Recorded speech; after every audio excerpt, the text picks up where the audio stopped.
All right, the Hawkeye State hit hard by a tornado outbreak. 20 tornadoes in all reported Tuesday. The images of the tornadoes as they unfolded are terrifying. The town of Greenfield, Iowa took a direct hit, and the view from above shows the devastation and the path that tornado carved into the landscape, changing this community forever. It was heartbreaking. I mean, there's houses that are gone, that you always saw. You knew where the landmarks were in town to get to where you needed to go. And so, yeah, it's awful. Much of the town lays in ruins today, unrecognizable even to people who have lived here their entire lives. So now the extensive cleanup begins as survivors sift through tangled debris to try to find anything they can salvage. Here's what we know. Storm surveyors in Greenfield have confirmed the tornado was at least an EF3 preliminarily. One person killed in last night's severe storms, and we're still learning who's accounted for and who's still missing in Greenfield.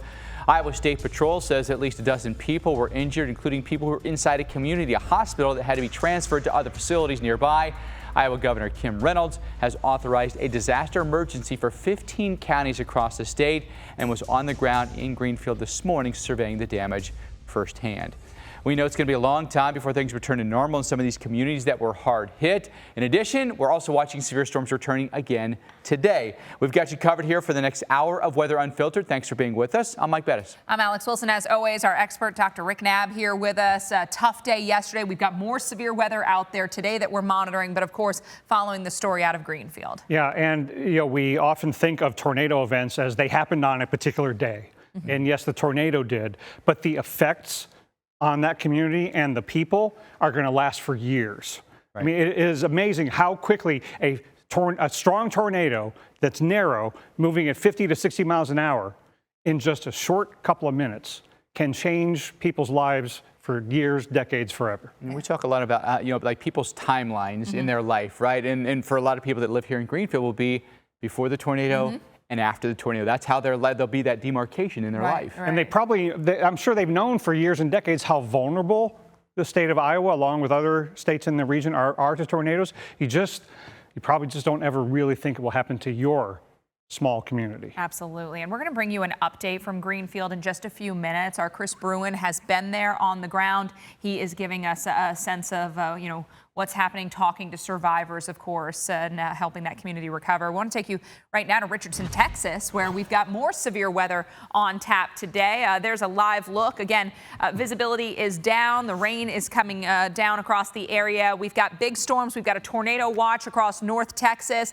and it's not the only spot. Severe thunderstorm watches in effect for parts of the Mid-South, even into the Northeast. Mike, a pretty active day once again of severe weather. It is, and we've got a tornado watch that does include Sherman, Texas, and Dallas, and Fort Worth, Waco, St. Angelo until 8 o'clock this evening. That's highlighted in red on your screen here. That's an area that's favorable for tornadoes for the next several hours here. Abilene up toward Wichita Falls, severe thunderstorm watch here. And then from Fort Smith and Texarkana all the way past Jackson and near Nashville, we have severe thunderstorm watches in effect in these locations as well. You're going to see a multitude of threats, whether it be high winds, whether it be large hail, whether it be tornadoes, flooding. All those things are happening in conjunction with these storms today. Storms are warned from deep in the heart of Texas here all the way over into Middle Tennessee. Want to get to this tornado warning here outside of St. Angelo. This is going to be along Highway 67, Brown and Coleman County with a tornado warning right now. We've got a hail core in that about to come over Coleman here. Then you've got rotation that sits south of there. So right in here is where the rotation is being detected on the Doppler radar. Could be headed toward the Santa Ana area. Please get into a safe spot quickly. So that's going to be a ground level room and away from windows and exterior doors. If you have the basement, if you have storm shelter, those are great places for you to go. In Santa Ana, it's going to be there at around 3:15, about 13 minutes from now. Obregon coming in for you around 3:24, and Bangs coming in for you around 3:32. Look at the hail on that one. That's a pretty sizable hail core that's coming over Coleman right now. So we're looking at hail size estimated by radar about 2.5 inches in diameter. So now you're talking a baseball size hail that's falling from the skies right now. And it would not be, at all surprising we saw baseball to softball size hail from the storms we get this afternoon. Work our way up outside of Dallas. We've had very strong storms all afternoon. North side of the Metroplex, Plano right now getting hit pretty hard. Hail's coming right over Plano and Highway 75, Collin, Dallas, and Rockwall counties with severe thunderstorm warnings here. So it's Garland, McKinney, it's Plano, and at 4 o'clock is the expiration on that one. Again, high population centers here, so when you get hail that's going over these large areas, all I think about, especially with hail size 1/2 inches in diameter, I think about 2 things really. That's golf ball size hail. I think about roof damage, and you see all these homes that are in there. I mean, high population. All those roofs that are going to need replaced because of the hail damage that they'll have, and all the cars that are parked outside that are getting severely dented because of that hail. So it's a huge insurance claim. Look at all the lightning, 3,000 lightning strikes in this complex in just the last 15 minutes. So again, electrified storm and being inside does offer you that protection. All around Memphis, we've been slammed this afternoon. The storm's now riding along Interstate 40 here. Jackson, eventually Nashville, I think you end up getting hit by these storms. From LaGrange up toward Jackson, we're under a severe thunderstorm warning in Hardin, Haywood, and Madison counties. Look at the wind with this, especially the front edge of that. That's where you have the highest winds. You're getting hit right now hard in Jackson. Wouldn't be surprised to see power outages with this one. Henderson, that's coming your way. Boulevard, Selmer, you're all on that path, same as Lexington. So in Jackson, 306, Boulevard on 312, Henderson 321 is when a high wind storm event comes your way. But that whole line is really tapping into a lot of available energy right now. Highlighted here in pink, you've got high to extreme amounts of energy, so the storms will just keep going, and more storms will build in this area that's been undisturbed by any clouds or any rain. It's not stabilized at all, Alex, so this is a very active location for the rest of the day. Absolutely. We get you back to Greenfield, Iowa, where meteorologist Chris Bruin has been spending the day as the small community comes to grips with what happened.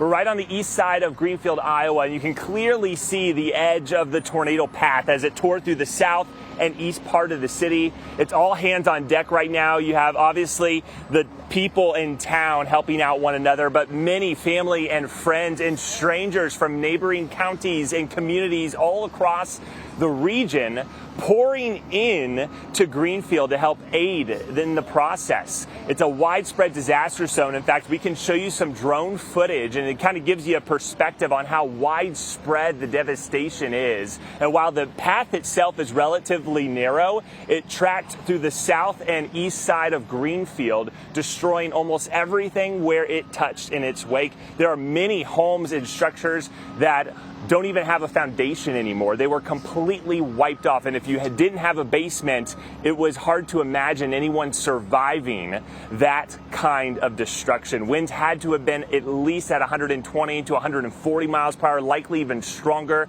especially to see the kind of damage that we're seeing and to see the wind turbines blown over and totally destroyed. We talked to one homeowner who lived here for 23 years. She actually grew up in Greenfield. This is her hometown. And while they're threatened with severe weather often, to have a tornado like this is a first.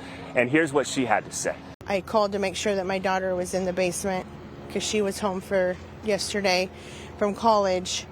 And then we just started hearing the noise and we heard everything hitting, and she was in the basement, and then she FaceTimed me and she was just crying and crying. I couldn't understand her.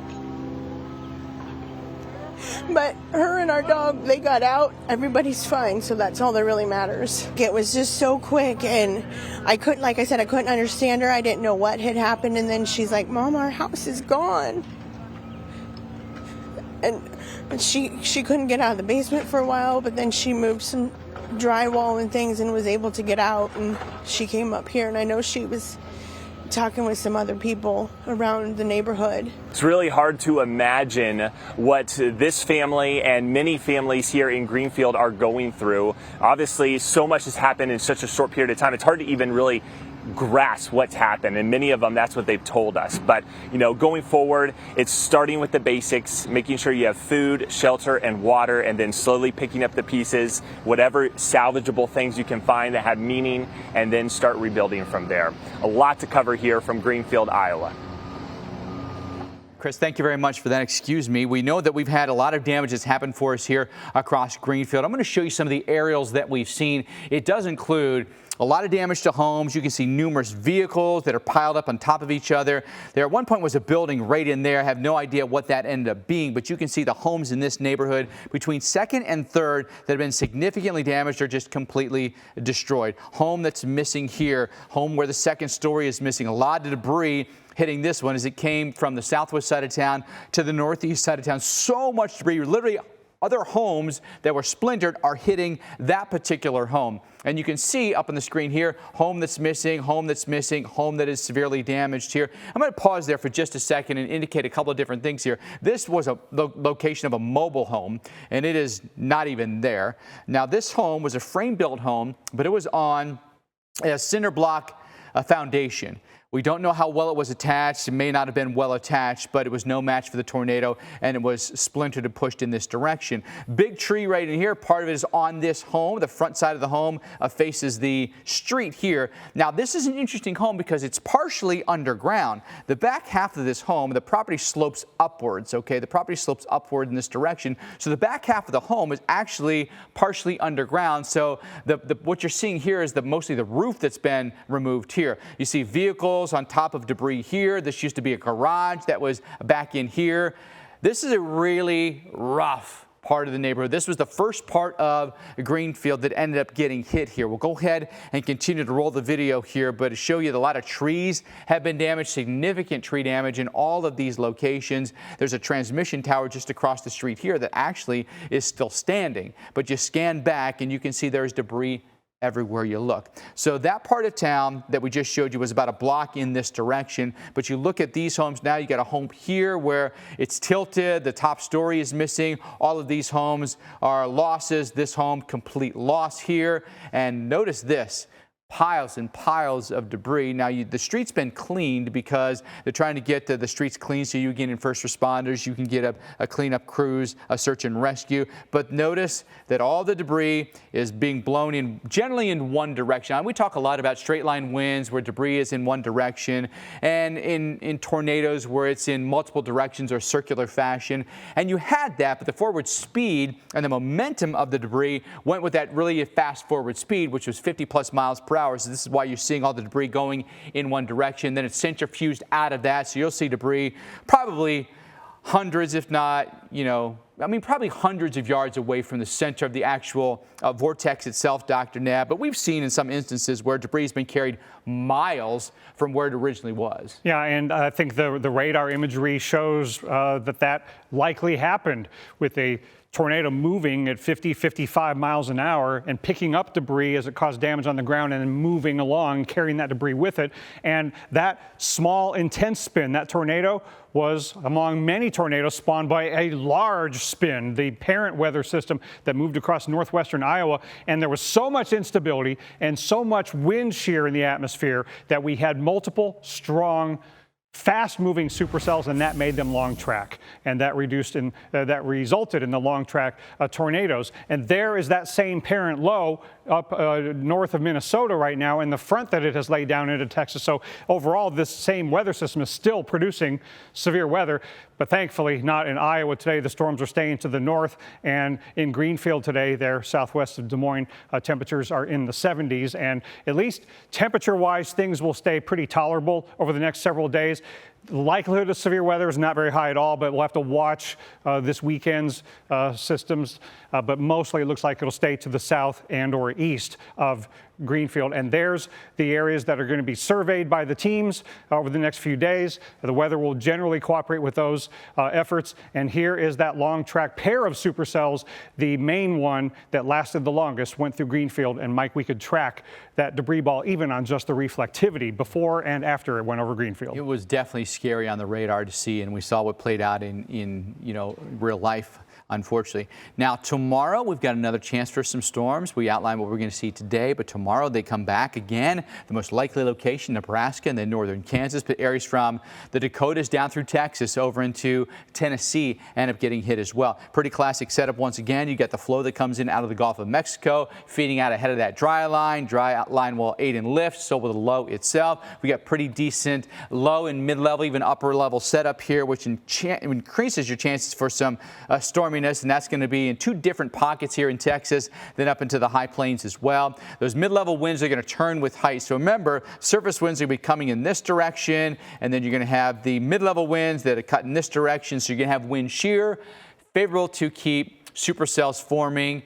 and those are the ones that usually produce the biggest impact, right? The highest winds, the largest hail, the tornado threat. So in the morning, we'll actually have some storms there through the Arklatex and up through the mid-Mississippi River Valley. Those storms push east, and then more storms form for you down here in Texas and in Oklahoma. That's through the middle of the afternoon. Some of those could be huge hailers, maybe even tornadoes. Then watch up near that low. There are the storms rumbling across Nebraska, Kansas, and the breadbasket once again. Areas that just got hit in Iowa could be victims tomorrow night. All right, so heads up on that and make sure you're in a safe location for the nighttime hours. Because we've had so much rain lately, because there's more rain in our forecast, of course, there's going to come a flood risk as well. This will be from Thursday morning through Friday morning. Could extend from like a Brainerd and the Twin Cities down through Omaha and Lincoln. These areas, I think, along I-80, particularly susceptible because we've had so much rain of late. So just keep that in mind. Be careful if you're driving. Never drive on a water-covered road. Turn around. Don't drown. Once you stay with us, more coverage of severe weather threats when we come back right here on Weather Underground.